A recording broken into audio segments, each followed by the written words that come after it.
All right. Well, I was going to say good afternoon, but good evening, everybody. And thank you for listening to the Georgia Prison Watch podcast tonight.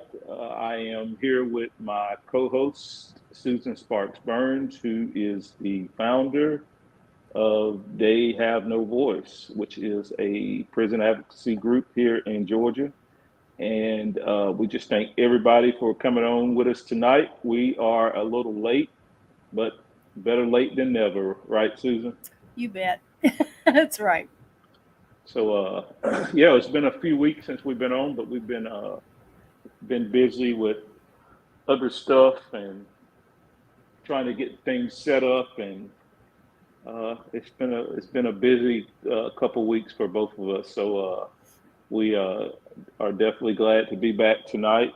And since we are back tonight, I guess Susan, we went ahead and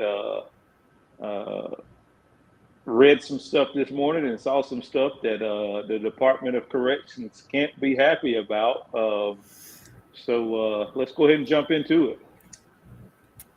Okay. I think both They Have No Voice and the Human and Civil Rights Coalition of Georgia posted the article, the larger of the articles today, and it is uh,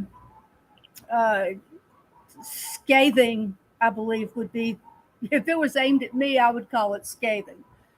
Um, and they have the two journalists have dug very deep. They've been working on this for really a year, and this is the first of six articles, I believe. Um, this is they spared nothing in their discussion of this. Hundreds of GDC employees have been arrested. Well, uh, many of them didn't get uh, didn't get much more than a hand slap, but it's over 400 uh, that were arrested. And what do you know? It does appear that the primary mode that contraband comes into the prison system is through the prison employees. Well, shock me. Well, let's start here too, Susan. So Okay. in full transparency, I think you got a dog bark. Your little dogs are going crazy in the background, but They are. it's fine. It's fine. So let's start here for full transparency. So you actually, and I guess it's fine to say this now. We haven't talked about it, but you actually knew months ago that this was in the pipe to come down at some point, I did. right? And I knew that it was coming because I learned it from you maybe a couple of months ago that they were working on this. I call it a masterpiece, but that they were working on this series of articles that they were going to release. So when you called, well, I think you texted me last night, and you told me that it was going to be published in the morning. And I tell you what, I got to the office this morning and I logged in to AJC, and I'm gonna tell you, it was front and center page of the AJC's website. It is quite a story. This is not a brief story. You can tell from the way that it's written that this was deeply investigated. I will share one of the things that I know about it. They mentioned it in the article, but the significance of it um, is really quite important here. The AJC journalists found out that they could access the Georgia Post, and that's the police officer standard and training. They could access the Post investigative reports. And that was the reports on officers that had been arrested, and at that point not even charged, but not even found guilty, but arrested nevertheless. And at that point, most of them lose their post certification. Mm-hmm. So the just a big shout out to the Georgia Post investigators, because they dig quite deep into the people's background. Many of those that the 470 or so have had financial problems in their backgrounds. They've had evictions, um, bankruptcies, any number of things that indicated that they had a need for money. Yeah. They also were able to access information on how they made their way to the Department of Corrections, and some of them worked at Walmart. One in particular worked at a nursing home and became guards at GDC, because their only requirements really are either a GED or a high school diploma. That would be one requirement. That's what they've got to, you know. So it's going to be, if that's your labor pool. When you fire one, you're going to hire another from the same labor pool. And they are without a doubt challenged, because they're in rural areas where there aren't a lot of people. It sounds great before they get a prison there. Oh boy, we're going to get a prison that'll bring 1,200, 1,500, jobs. And then it turns out that they can't fill all the positions, or they fill them initially and through attrition can't fill the rest of them. Right, because I see these pictures in these lovely press releases that they do when they have the cadet graduations, and I mean, Mm-hmm. it's a room full of officers who who have graduated and is now going to these various facilities to work, and we all see these big pictures that they show with graduation. And I always wonder, well, if they're showing these pictures every month or whenever they show them, Mm-hmm. then how are they so short staffed with all of these officers? Or are these photos photoshopped? Because it's always tons and tons of in their little blue outfits, Yep. and then but they're so short staffed. So I don't know, but going back to this article, and we were talking briefly before we came on. I've only read one, and I kind of just skimmed through that because I mean it's a lot. But the ways and the means that they went, some of these corrupt staff members, the ways and the means that they went to get this contraband in these facilities. And one that stuck out to me was the devoted, and I can't remember her name right now, but the devoted staff member that actually was worked her way up from a cadet all the way up to a canine handler, Yes. and actually started taking in contraband. Another one that stood out to me that was really crazy, and I hope we're just spoiler alert that to the ones that have not read this article yet, or this series yet, or the first series I should say, was the one that was going to bring in the contraband for $10,000. Had been promised $10,000, and on her first attempt, she got busted.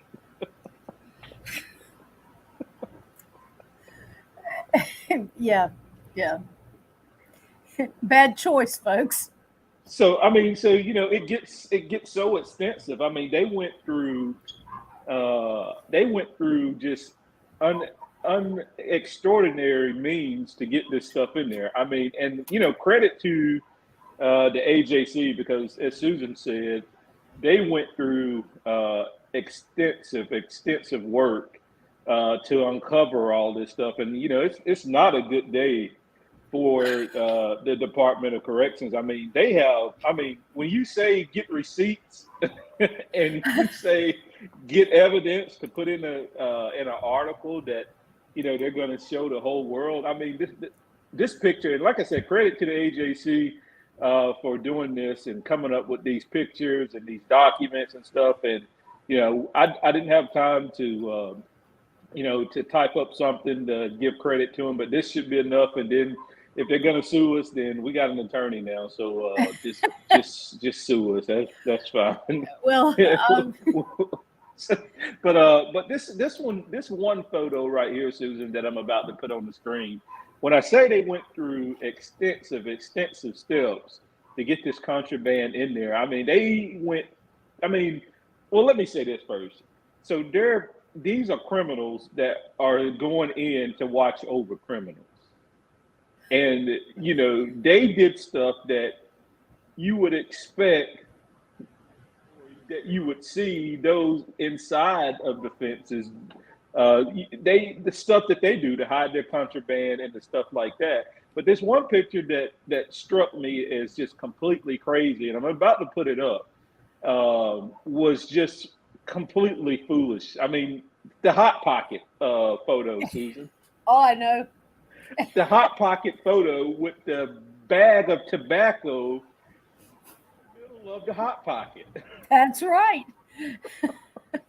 I mean, like, they weren't very smart, right? Like, look at this. Like, yeah. What they're counting on is that the people that are letting them come to work, that are supposedly shaking them down, that they aren't looking for anything. If right. they were looking, they would find it. Yeah. I mean, and there's more. Like I said, I would definitely employ everyone to go and read this. I mean, it's a lot of reading, and if you love to read, then your jaw would probably just drop over the stuff that they reported. Well, one had condoms filled with whatever she was bringing in, whatever drug or whatever contraband she had, but condoms, and they didn't have, when they shook her down, they didn't find anything. They went to the car, and there were her condoms that she was going to use. I'm struggling to say that in a nice way, but she was going to bring them in without others knowing. Yeah, and you know, the other one too that struck me was the detail officer that was, well, not the detail officer, but the transport officer that took people back and forth to medical appointments. She had the whole van full of drugs. Yeah, I mean, you don't need to make up anything. This stuff is, it's, if anyone is writing a book or anything on prison life, or what, this is a great source of all the ways you can get away with bringing in drugs. One guy had rolling papers that had been soaked in K2 or had K2 in them or somehow, and he had them in his pocket and went in. Yeah, this is the guy that's on the screen now. That was at Baldwin, who had been employed with them since 1998, and just got busted a little over a year, well, maybe 2 years ago now. But that's the guy that's on the screen there, that had worked at Baldwin for 20-something years. Hey, Brian, excuse me for a moment. I've got my son at my door. Hold on, I'll be right back. Okay. So yeah, so everybody, like I was saying, you know, this is what the the GDC hires, and instead of them being transparent about the whole situation, and being transparent that they have an issue with officers bringing in contraband, they would want you to believe that all of the contraband is coming in through drone drops and visitation visits, and when civilians come and civilians drops and everything like that. But majority of your contraband is coming in through corrupt officers and corrupt staff at these facilities. And then the GDC, instead of being transparent about it, what I'm about to put up on the screen now, instead of being transparent about it, I looked today, and I'm sorry that's not big enough, but if you look on your screen and you look at that date there, that was from June the 22nd. Now you can find all this information on the GDC's website under contraband reports. But if you go to their website, which I did today, is an easy find. The date on this is June the 22nd. That was the last time that they reported any staff member, anybody that is affiliated with the Department of Corrections ever being arrested for contraband. Now that's almost 4 months ago, over 90 days ago, was the last time that the Department of Corrections ever that they have announced a staff member or someone affiliated with them being arrested for contraband. Susan, are you back yet? I am back, and I'll add on to what you just said. When you take the total number of staff arrests that they had and divided by the number of weeks involved, they are on average arresting almost 2 people a week throughout that last 4 years. Right. And yet they don't make a peep about it in the last 4 months. Yeah, nope. But they'll run on Facebook and Twitter and their social media channels and pop up civilians to make it appear that the civilians are the ones that's dropping all of this stuff at the facilities. When we know, from reading the articles this morning, that it's more staff than civilians bringing in drugs and dropping drugs at these places. In fact, it's more by far. Some of these arrests that they have, it'll be a contraband arrest of a civilian who's in his car with tobacco. He may have had every intention of bringing it in, but until he crosses the guard line, it's not contraband. Right. And and I have a big problem anyway with you being over a guard line with tobacco anyway. Tobacco's legal. That's right. Give me a break. Cell phones are legal. I mean, so just give me a break when it comes to that. But the GDC is not having a good day today, and I kind of want to get back to that. But they do this to themselves because of the no transparency that they have whatsoever, and the complete lies and the corruption that's in that the largest law enforcement agency in the state. And I got that from you, Susan. The largest law enforcement department in the state. They have no transparency whatsoever. They're very dishonest. They like to gaslight a lot. They will gaslight the community in the state, and just they say a lot of stuff that's not true and not factual when it comes to this contraband. And until they admit, and it's just like if you have an addiction, until you admit that you have a problem, you're always going to have a problem. Yeah. And one of the things that I haven't read it all the way, so Susan, you might have to correct me, but one of the things that Tyrone Oliver, who is the commissioner of the Department of Corrections, he the first line, and I guess this is kind of what turned me off from the reading the entire article, because I didn't want to hear any BS. But one of the first things he said is that he's identified the problem and he's taking care of it. Paraphrasing, of his response to the nonsense. I listened to his. He was Commissioner Oliver was back in January and February. He had to go before two different committees. I think one was the Senate and one was from the House, but he had to go before them, and they asked him very specific things about the recruiting and what they've done to ease the recruiting problems. And he said that in one of those two that recruiting was better now because they had better benefits and longer term benefits, where they would have a pension when they left GDC. They'd have a pension.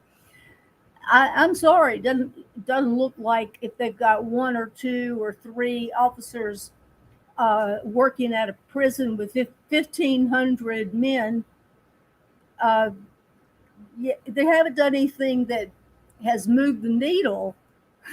And that's really what matters. When there's, say, 35 positions that should be filled, that are required to be filled, in fact, and they've got two or three people there, and that's everywhere. That's everywhere. Yeah, and go ahead. I'm sorry. Oh, even prisons that you wouldn't think of it, as not having enough staff, whether it's long unit or Walker or Dodge, which a few months ago had far more staff than apparently is showing up now. Down at Ware, they lost 8 people at one time. So whatever they're doing to recruit, I don't think that doing the same old thing, going to job fairs, is going to do what they need, which is to bring in an enormous amount of people. And just from reading that article today, and also just looking around at some other things, their pay scale is still one of the worst in the industry. I think that article said today that out of all places, out of Alabama, who's has major issues there, Georgia is still one of the lowest paid correctionals department in the nation. So who's gonna? They're more vulnerable. I can't talk to be compromised, because you can make more money bringing in contraband and bringing in dope than you can risking your life and getting killed. Well, these ads that they're running say that the starting pay is $41,000 to $44,000, and I believe the article said Alabama's was $55,000. That's 20% more any way you look at it, and they're comparable jobs. They're jobs that not many people want, working in a prison. And in these prisons, both Alabama and Georgia, the people are not fed enough. They are made to sleep on the floor. They're put in cages. There's all kinds of things going on that make them just miserable places to be.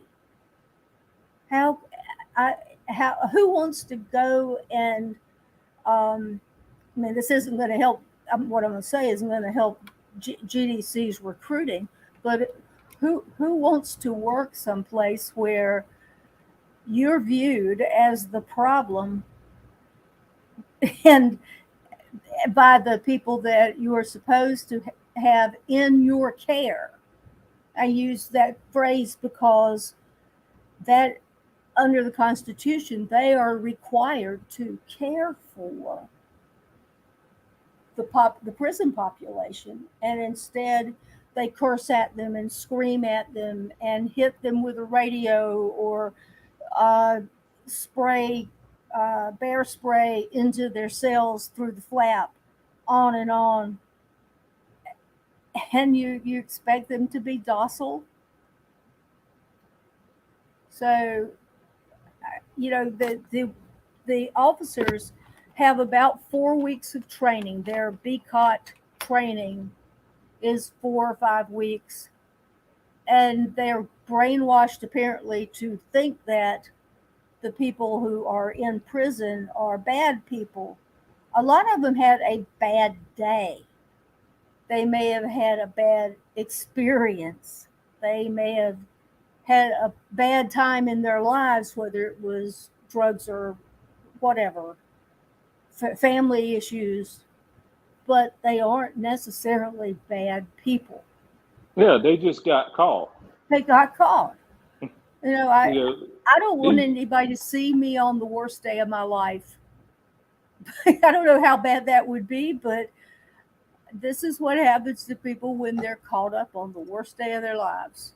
and it's these wardens and these wardens and these deputy wardens and these unit managers and these lieutenants, and they're some of the biggest criminals in the world, but they just haven't got caught yet.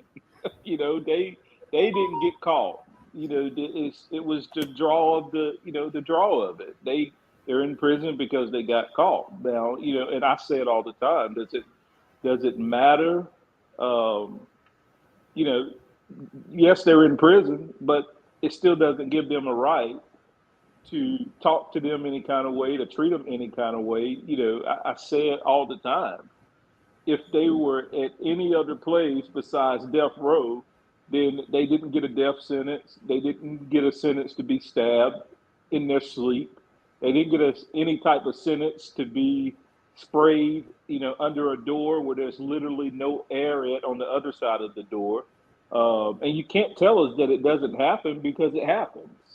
We see videos of it. We played a video, a couple podcasts ago, where a lieutenant, or I think it was a unit manager at Macon State, was going to door and spraying mace underneath the door and through the flaps. So, we know it happens. And, now they'll tell you it's not true and it doesn't happen, but, we see it. But what they want us to do is not to believe our lying eyes when we see the videos. I get it, for the ones that go in there and treat people like human beings and, respect people, and I understand, but, you have this complete corruption that just goes on in these places. And one of my biggest things is the transparency behind it all. And I'll keep saying it until you will admit that you have a problem and that you have an issue and that you don't have your finger wrapped around it as you portray to the public. Then you're always going to have problems. Yeah, and you're gonna get caught, just like they're caught today with their pants down because of this article. This is scathing, folks. If you haven't read it yet, you don't want to miss reading this, because as you're reading, you think, "Oh, gee, this is long." But every time they tell a story about one of the corrupt officers or so forth, the next story is worse. It goes on and on. I don't know how many words, but I'll bet you it's 5,000, 6,000 words. Well, one of them too, and like I said, spoiler alert if you haven't read it, is the one of the officers. I think it was a female officer. When they, she got busted, and they took her to the warden's office, or the warden interviewed her or something, and he asked her how long she had been bringing contraband in, and she said since she was a cadet, and she had only been working there like 18 months. But she'd been bringing in contraband the whole time. Sounds like on day 2, she was bringing contraband in, and just so you have a problem, and when you're so desperate for help, and you're so desperate, you will scoot down to the level, and then you pay them nothing, and then you have someone that one time offered them $10,000. What do you think they're gonna do? Yeah, yeah. Almost all of us, not everybody, but almost all of us have a price, and I don't know that this would be the thing I would choose to do, bringing in contraband, but there's still things I guess I would have a price on, but not related to this thing, Kevin's. I just, I can't commend the authors, Danny Robbins and Carrie Teagarden, can't commend them enough for what they've done, putting all these disparate threads together and weaving a tapestry so that we can see the true picture of what's going on. It appears from what they've written that there may not be very many officers, well, not just officers, but other people working there who aren't involved in this in some way, whether they are looking the other way or they're actively involved in it. It's just a black eye on the state of Georgia. And it goes back to what Brian was saying about they don't acknowledge that this is a problem that needs to be solved. Instead, they give lip service to these little steps they're taking, when this is the kind of thing, the amount of staffing needed is hundreds. Well, no wonder they don't have any damn staff now. Hell, they all getting arrested. Yeah, I mean, that was basically almost 100 a year. Almost 100 a year. All of them are in jail or, in prison. Something else I wanted to touch on just a minute ago, but if you're in the chat, Jeremiah posted the link to the article. So if you're looking in the chat, the link to the article is there. But another thing too, Susan, and what was so telling and so damning about it all is the point where half of them didn't get any time. I think I read, and I could be wrong, so don't quote me on it, but the 2 that I did read, didn't get a bunch of prison time. It was like 2 or 3 of them that actually got prison time, and the other ones got nothing. That's right. They were arrested, and some of them received like 10 years probation. Well, that's almost nothing. They aren't spending time behind the walls. Yeah, and then one girl, I think she was at Baldwin as well, but she played the mental health card and got her case dismissed. Yeah. I mean, so you got these people that's corrupt to the core that will stoop to a level to bring in contraband to continue the addiction flow that they already have a big problem with right now. Is people are, I mean, you will not believe in the last 2 weeks, the Human and Civil Rights Coalition has gotten phone call after phone call after phone call about people's loved ones in prison, has been stabbed, has been beaten, has been this and been that. That's in the hospital. One has died or did die, and all because of addiction. Yeah. They knew that their loved one was on drugs or, was doing drugs behind the walls, but it's so plentiful that they can do it, and they can go and get it on credit, and then when they don't pay they get beat up. But this this stuff right here that these officers and these guards and these staff was doing did nothing but continue this pattern of addiction. Yeah. I mean, it was more drugs and stuff, meth and stuff like that, K2 strips that they were taking into these places, just continuing the pattern of addiction. They get nothing. They There get no was jail time. They there get was no one prison time. there was one woman who got caught with there were like 3 water bottles that the water was off colored, and so they checked on them, and these were turned out to be bottles that had different sections to them. You'd put it back together to look like a bottle, but it was filled with meth. um, there were 5 drugs. They named 5 drugs that were in her 3 water bottles that came apart so you could do this. Just rarely do people get caught the first time. Some of these people have been at it, like the one Brian mentioned earlier. She'd been there 18 months and been bringing it in since she was a cadet.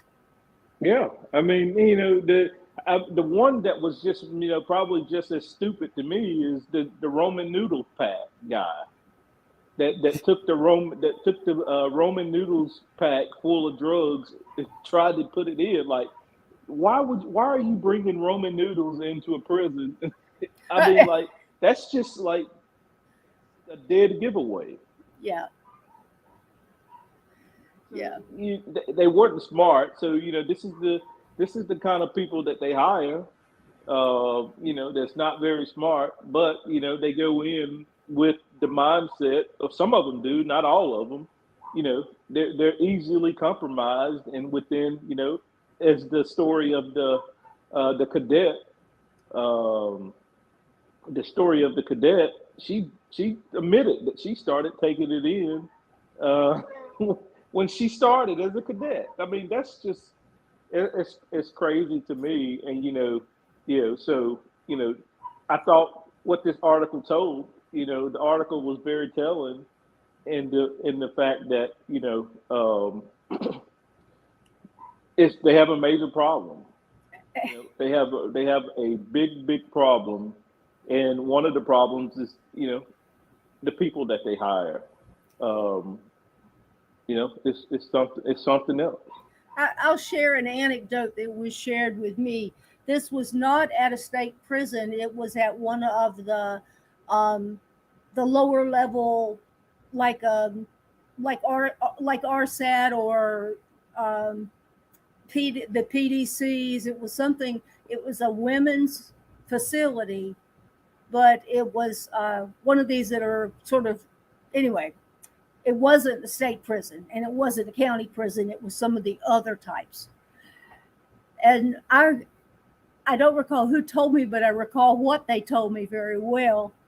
This person started working there, and within a couple of days, she had been asked for cigarettes, and she goes to like the closest little convenience store right outside the prison and buys. She's got like an order written up on paper that's like, I need this many packs of this and 2 packs of that and 4 of this. And she bought cigarettes and was fulfilling an order basically. And that's what she was taking in. She was doing this every day. And the guy working at the convenience store said she was not by any means the only person that came there to fill their orders just like she did. Who doesn't know that? You know good and well if you go in the convenience store and it's right around from where you work, you may stand a good chance of running into somebody who's getting gas or picking up snacks or actually buying a Coke in a real bottle, whatever. They can't keep this secret. Well, I wonder where I wonder where Brian Adams was getting all his supply of drugs from before he was, because Brian Adams now was a kingpin. Yeah. Brian Adams just said, "Damn these 25 years, I'm gonna go and be El Chapo, and I'm gonna sell my drugs in these prisons." And that was probably the biggest fish. That was probably the biggest black eye in 2023, press wise, for Department of Corrections. You got a Wharton. Yeah. You got a Wharton. You got a El Chapo, aka Brian Adams, who just said that, just said, "F it. I'm gonna sell my dope behind these walls." Well, what they found out from Georgia Post on Brian Adams was that he had had 2 bankruptcies. And, that wasn't too very different from the people who are, much lower level having financial problems. It's hard nowadays with our economy. It's hard to make your paycheck cover your expenses. Mm-hmm. It's for any of us, but even Brian Adams, and he ends up being, as Brian Randolph said, El Chapo.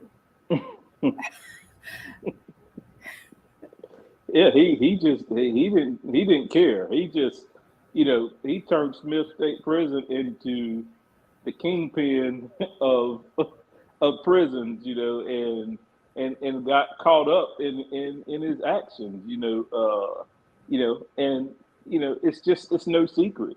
They get paid more money to bring in contraband in these places than their paycheck. I mean, their paycheck, by the time you pay rent, which is outrageous, and groceries and car payments and insurance, you have nothing.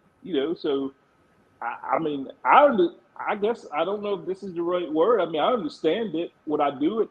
Well, hell no. But I mean, I get it. I understand why they do it.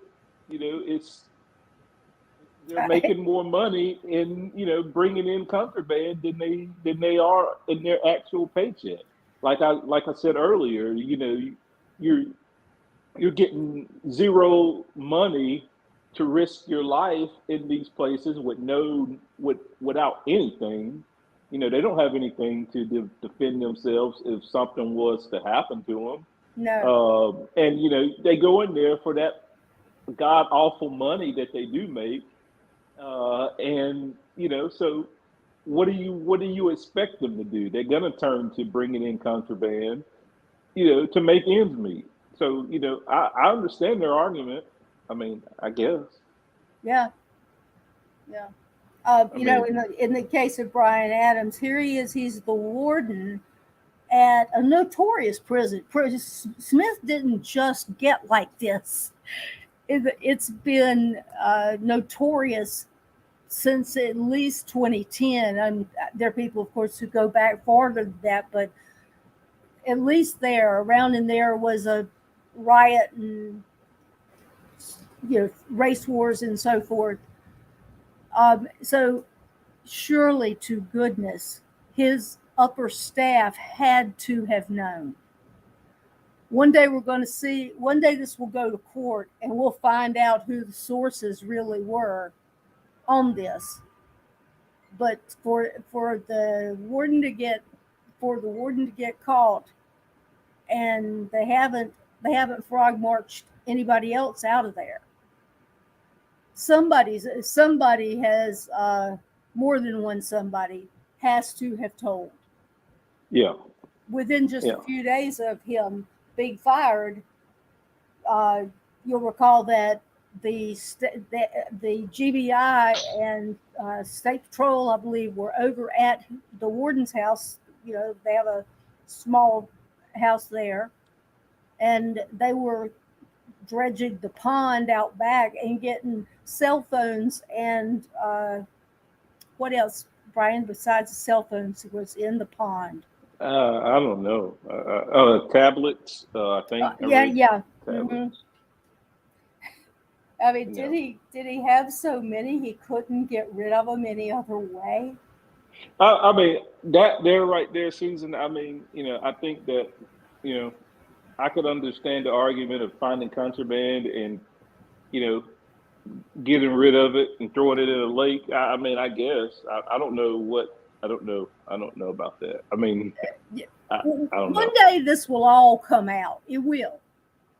Yeah. And what a story it will be when it does. Well, maybe. I mean, he's tried to commit suicide at least once. So yeah. I mean, so yeah, that delayed the arrest. The arrest, I believe, was February 8th or 10th, and his suicide attempt had delayed that for some time, a couple of weeks maybe. Yeah. So I mean, and then while all of this is going on, and well, let me say this first because I'm hearing this a lot. So these officers that are not, and I know a lot of officers listen to us, and I know a lot of officers read the page, and administration and staff and people read this page. So, this is going to them, because what I'm about to say is going to them because I know that they love this page and the Human and Civil Rights Coalition so much. But if you're not taking in contraband to these facilities, then that's good for you. But if you're in these places and you're locating contraband and you're going to the other side of the prison, selling the contraband that you have located, you're just as bad as the people that's in these articles. Absolutely. And this is going on every single day. I hear about it every single day. People that work here hear about it every single day. Susan hears about it every single day, where they are picking up contraband from one side of the facility and going all the way over to the other side of the facility and selling this contraband. I asked someone who is no longer incarcerated, but was for quite a long time, what happens to the contraband? And he said, I mean, this kind of surprised me. He said, the contraband that they get, say it's, they do a shakedown and they find cell phones and shanks, common things. If it's the employees of the prison doing it, they take it with them. They take it out of whatever unit they're in where they find it. But they may not necessarily lock it all in, put it into the evidence locker, have it picked up by OPS whenever they come by to get evidence. They may not do that. But when it's TAC or the IRT, that when they do it, they come in and they log in every single piece of contraband and take it out when, with them when they go, and it's secured and so forth. But apparently it's a whole lot looser when there's no one from outside overseeing the handling of the contraband internally when it's all prison employees. So that was what he had told me, and then other people have said that they've seen, and I'll take this with a grain of salt, that they didn't receive it themselves, but that they had seen a deputy warden take a shank out of his pocket and hand it to somebody. You're going to need this. Well, supposedly, and I've somewhat verified it, but I haven't all the way verified it, but I'm comfortable enough of saying it. I won't say the person's name, but there's a CERT officer that's at Ware who walks around in the dining hall with shanks in his vest. in his vest.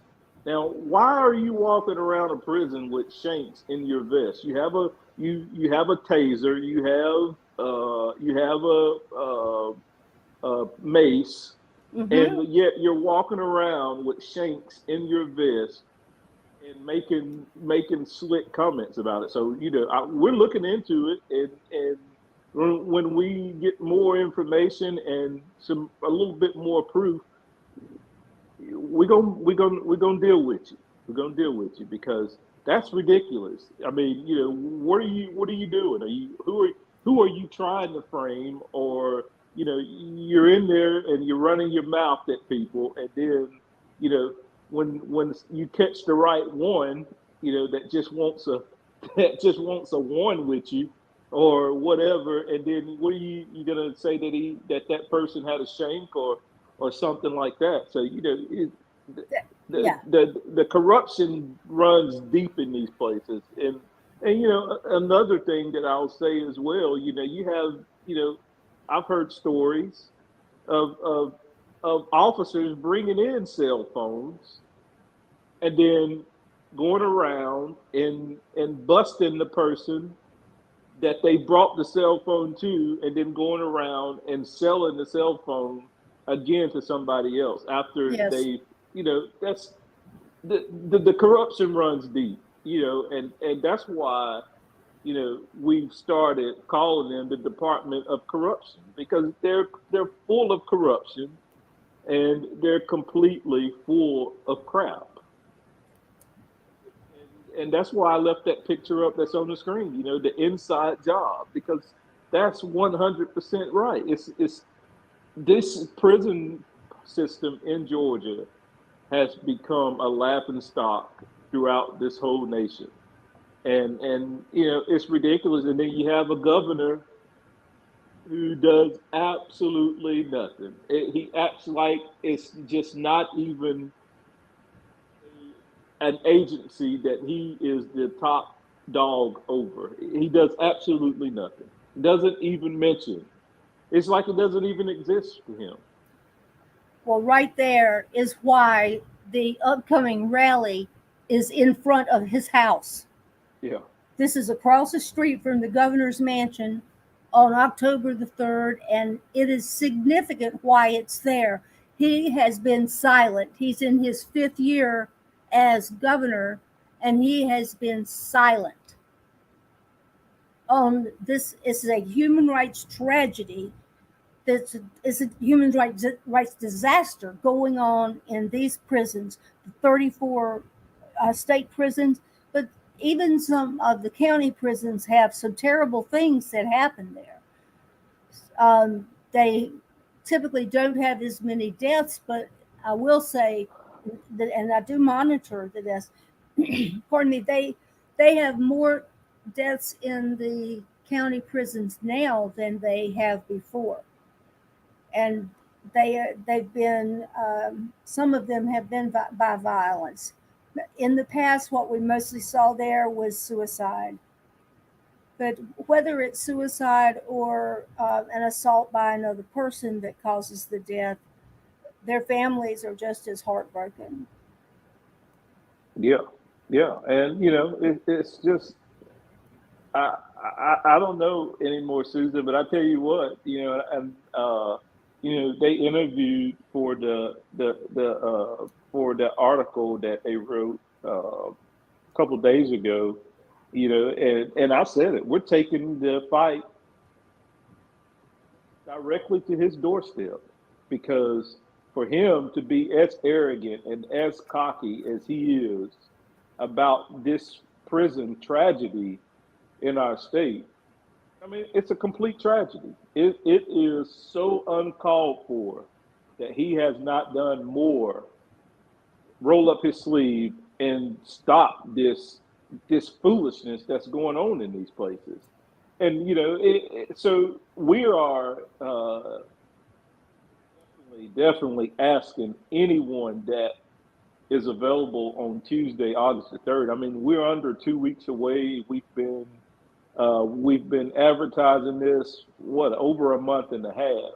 Yes. And we need every single person from near and far to uh, get your signs, get those T-shirts out, and put them on and come out with us. Weather's probably not going to be bad. It's not going to be hot. It's not going to be cold. It's probably going to be just right. Hopefully it doesn't rain. But we need everyone. If you support the incarcerated people in this state, any incarcerated person in any state, and you saw the videos, you saw the pictures, you saw the hard, or you've heard the horror stories that take place every single day, we need your voice over the third. I mean, this is, as Susan said, this is a civil rights and a human rights nightmare. And we need you. We need everyone that can, that will, to come out and support this protest, because it's overdue. Yeah. And we need everyone to come out and support this cause. We've heard from media. We've heard from people coming from as far as Texas. I heard today someone from Michigan. Yeah, I mean, so we need you out here. We need you out there, and we need you out there to make noise, because we are going to make him hear us. He may not even be there, but we're going to make his staff, and he's going to hear about it. And we are going to be out there. We're going to protest. We're going to be loud, because I'm sick and tired of people dying in these prisons. And it's, as I said, it's overdue, and we got to get out there, and we got to make our voices heard. And, it's just, we got to do it. Yeah, it's time to do it. The sad thing about this, in the past, any number of people have tried to organize a protest or a rally and ended up with 15 people.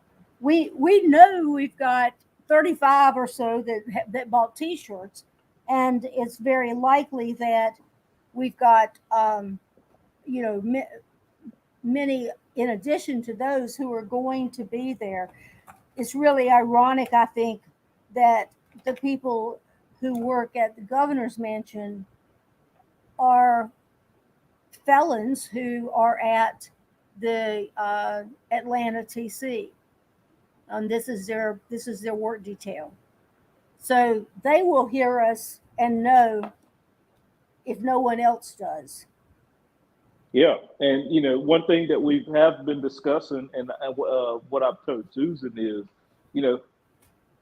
I don't want a lot of speaking. We're going to have 3 speakers, and then the rest of the time we're going to be making noise, and we're going to have our signs, and we're going to be out there, and we're going to be heard.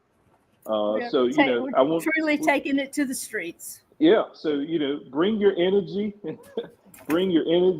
and we need people out there that's going to not be afraid to make a little noise, because obviously he can't hear. He can't hear, and so we have got to get out there and make him hear us. We got to get out there and make him see those faces on those T-shirts of people who have lost lives, and so we need you. We need your support. We ask for money. We have been, this is free. This is your chance to advocate publicly for people that's incarcerated, to advocate publicly for your loved ones. And so, this is an opportunity for everyone to advocate on behalf of the incarcerated people in Georgia. And, so we implore you, if you got to take off work, if you got to take half a day off, get out there. People have also been seeing. Well, I've been seeing on our social media channels where people have actually been, posting where they're coming from, trying Yep. to coordinate, carpooling. So you still have time to get involved in that conversation and, maybe meet halfway and drive, from the ones that's coming from South Georgia and Central Georgia. But, as I said, I'm going to keep saying it. We need you. We need you. We need you. Because this is important. This is huge, and we have got to take this to the streets, and it's just something. As I said earlier, is just way past due, because he doesn't give a damn. I mean, it's obvious, and we gotta advocate in a different way, in a peaceful way, but be heard at the same time. So, like I said, October 3rd, 1 p.m., Governor's Mansion, and we got to get out there and we got to take it to the streets. Go ahead, Susan. How proud your loved ones who are incarcerated will be when you come out and add your presence to the group. How proud they will be. Yes. They'll know it's symbolic, of course, but they will know that we cared and we're loud and proud. I'm not ashamed of loving people who are incarcerated, and I know that the people that I'm seeing on the comments, they're not ashamed either. They're coming out to show that only by having a presence like this can we drive change in Georgia Department of Corrections. If you can't keep, they say we have safe and secure facilities. Well, that is just simply an outright lie. I'm sorry to say. But if you want to have safe and secure facilities and you can't hire enough people to do that, then let my people go. Release people to bring it down to the level you can keep safe and secure. This isn't rocket science. It's just simple leadership. And we see none coming out of the governor or the commissioner. Where is the leadership where they stand up and say, we are not going to go on like this, having 280 people a year die behind the walls. We're not going to go on like this. We're going to change it, and it starts today. If I were governor, I would say to the parole board that I appointed, how you operate is going to change today. This is how the parole board operates is something for another time, but the parole board is the only way that anybody gets out of prison in Georgia. The governor can't do it. They have no apparent oversight. No. So, I mean, when we have the time and opportunity to do it, we'll talk about how the parole board operates in this state. But I promise you, all 5 of those people love helping the victims and hate. Well, one of them shouldn't even be on there. I mean, 2 of them that I know shouldn't even be on there. And how can you add Timothy Ward, who is one of the culprits in this absolute disaster of a corrections department? How can you put him on there? And then how can you appoint a former prosecutor was a hard-nosed prosecutor and put her on there and then expect fairness of releasing people? She was just honored by the parents of murdered children or something like that for her record of putting people in prison. And yet she doesn't have to recuse herself from making a judgment on giving parole to people that she put in prison. What's wrong with that? The other three people, there are 5 members, is Ward, we just spoke of, Meg,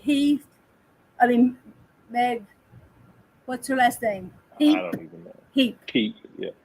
There is a very tall gentleman.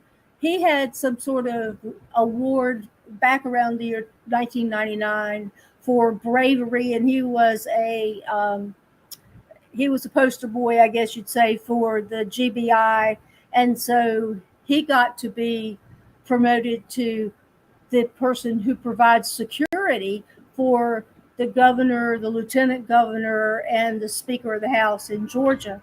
Yeah, and I think he was over the state patrol or something at one time. Yeah. And then he's given this plum job at the Georgia Pardons and Paroles. That's $160,000 a year plus whatever bonus structure they've got. There's a woman named Jackie Bunn. She is an attorney, and she works for the Citizens, the Justice Coordinating Council here in Georgia. And what she coordinates is payments to victims. So her focus is genuinely on victims. And then the final member is the one who's the chairman. He wrote when he was in the legislature, he wrote the sex offender laws. So he doesn't recuse himself from people who are sex offenders and come up for parole. And we've got 5 people right there, all of whom have their feet planted on the side of the victims rather than on the family lives and the lives that are torn apart by the incarceration that these people have suffered through. And I think it's fair to say suffered through. But yeah. we've got to improve this. It can't stay like it is. No. So, like I said, and that's a whole different show. And we've we're going to be talking about very soon parole issues and doing a podcast just on parole stuff, because it's really, really needed. And so stay tuned, because that's coming very soon. We're going to talk about this parole process and how flawed it is in this state, and the people that's on that board, because it's completely ridiculous. And with the dire nightmare that's going on in these prisons, the parole board should be the ones also trying to step up and drop this population down to what the GDC can handle, and they're just not doing that. So stay tuned. We're definitely going to be talking about that. And we welcome them to come out on October 3rd and talk to these families. Brian, have we officially sent an invitation to those players, to Tyrone Oliver, to Governor Kemp? Tyrone Oliver reads the page, and we offered him to come on the podcast. Mm-hmm. And come. The invitation is still open. He can always come on whenever he wants to. But no, we haven't, because they read the page, they know about it, but they're more than welcome. I think they'd be surprised at the passion that people have about this. Families are torn apart by incarceration. The incarcerated person is not the only person who is suffering through incarceration. The families are. Whether it's that they have to provide an extra $100, $200 a month for their loved one to have food, whatever it is, if they have to buy the toilet paper for their loved one to have in prison. Whatever it is, it's expensive to have a loved one in prison. And I've heard this, and I'm sure Brian has, and many of you as well, that lots of people don't visit because that gives them money to be able to put on the phone for when their loved one calls. And it's a juggling situation for anyone these days, with the economy like it is, to be able to afford to visit and to talk on the phone and to provide them money for store. And we have it, well, let's just stop there and say it is a civil and human rights tragedy going on behind these walls, and it does not have to be that way. No, it doesn't. So,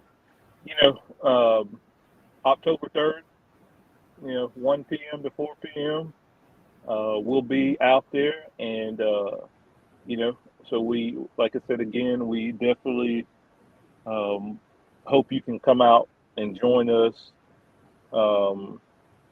And, let's bring more attention to this nightmare and try to get it stopped. So, Susan, any closing remarks before we go? Just that I am looking forward to meeting people, many of them for the first time, October 3rd. I'm also putting together a list of the people who have passed away. Now, I'm not including a lot of the quite elderly people, but if it's suicide and homicide and even undetermined deaths where someone's in their 20s, 30s, 40s, then I want those names on that list. And we'll try and speak the names of those who've died and have our organized group say back, not one more. We've got to stop this. We can't do it individually, but we can certainly impact it as a group. So let's try that. Yep. So October 3rd, people, beat us there, not meet us there, beat us there, because we're going to be there. And we look forward to meeting each and every one of you. We thank you for your support thus far. We can't do it without you. Financial support, all kinds of support that you guys give, just continuing to share and, just continue to support us. It's big, and we're continuing to grow every day.